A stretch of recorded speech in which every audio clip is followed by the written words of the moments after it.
மறுபடி பிறப்பு.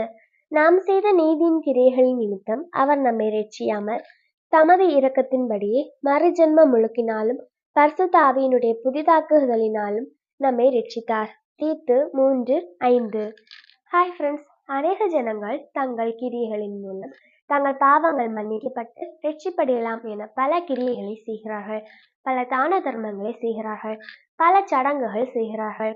பல புண்ணிய ஸ்தலங்கள் என யாத்திரை செய்கிறார்கள். இது எதுவும் ரட்சிப்படைய வழியாகாது.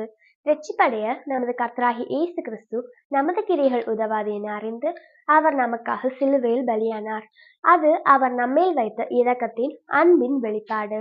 ஆனால் அவர் நமக்காக பலியாகி மீண்டும் உயிரோடு வந்து நமக்கு இலவசமாக கொடுக்கும் ரட்சிப்புக்கு நாம் பங்காளிகள் ஆக வேண்டுமானால் நாம் மறுஜென்ம முழுக்கையும், அதாவது பாவத்திற்கு மரித்து நீதிக்கு பிழைக்கும் மறுஜென்மம் முழுக்கி ஞானஸ்நானமும் அவருடைய தேற்றரவாளனாகிய பரிசுத்த ஆவியானவர்னாலும் நாம் மறுபடி பிறக்க வேண்டும்.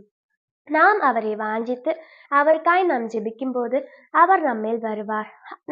அவருக்குள் மறுபடி பிறக்கிறோம். இப்படி தண்ணீரினாலும் பரிசுத்த ஆவியினாலும் பிறக்கும் அனைவரும் அவருக்குள் ரட்சிப்படைகிறோம்.